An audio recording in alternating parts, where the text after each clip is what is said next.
Everybody, couple new cars in the collection this week. First up, the Volvo 480 Turbo. This is a pretty neat car that we never got in the US, so to many of you it might not be very familiar. This is a resin car by Otto, so of course nothing opens. I feel like if you asked AI to generate what a Volvo C30 would look like in the mid-80s, this is what it would generate. And yeah, it's kind of what it is. It's a smallish coupe, very similar big rear window treatment to the C30. These were front wheel drive, small displacement, 1.7 liter turbos, most of them, about 120, 122 horsepower, nothing crazy. But yeah, pretty neat car. I think Otto released this in two different colors, like a black and gray combo and this red with dark gray or black interior, from what you can make out. This is a slightly older Otto release. Wheels and tires are pretty good. It's interesting how the grille is not between the headlights like typical Volvos, but down low. So that's a little different. So they tried something. There's your random place for an exhaust tip on a Volvo. Well, actually, it's kind of fitting of an 80s Volvo. Underneath, what we have, back when they did smaller productions runs of under 1,000, car number 410. Not too much detail.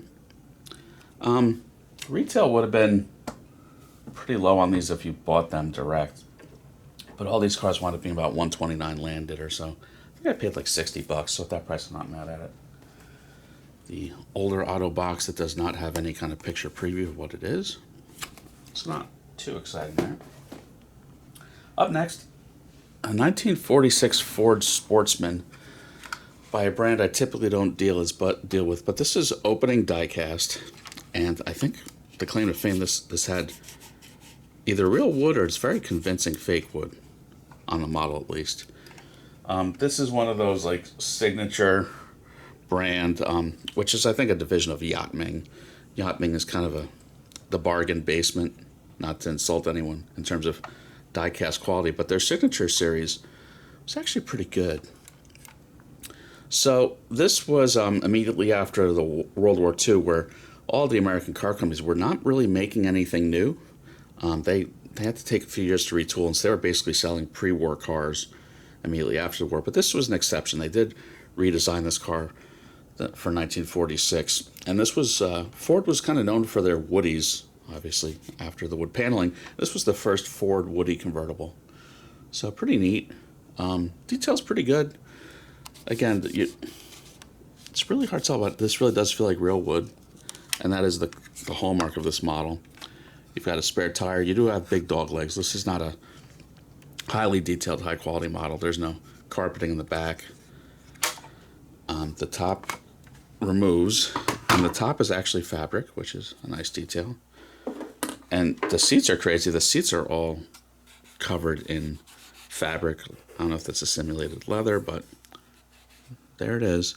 There's no carpeting. Again, maybe the real car didn't even have carpeting, so I can't beat them up for it. Big, nasty hinges, but again, it's what you'd expect. It's a good-looking car. Under the hood would have been a flathead V8, about 100 horsepower. There's quite a bit of die-cast rash. If it bothered me enough, I could remove it. That is the negative of these 20-year-old die-casts. So many of them are just kind of getting the pimples. That's underneath. Yeah, really neat piece. Retail's kind of, I don't even know on these, but I did pick it up at a die-cast show for, I think, $25, so definitely not mad at that price. Has this odd-shaped, gigantic, thick window box. Comes with a gold coin, which really doesn't do much for me. I think it had a couple different tops that come in a bag, and it's lined with, like, fake felt. So they tried to be fancy. But yeah, overall neat piece. I've gotten a little light on cars lately with the basement flood, so I've been going on a bit of a buying spree lately. So there'll be some nice new cars in the collection coming up real soon. So keep an eye out for that. In the meantime, everyone have a good one.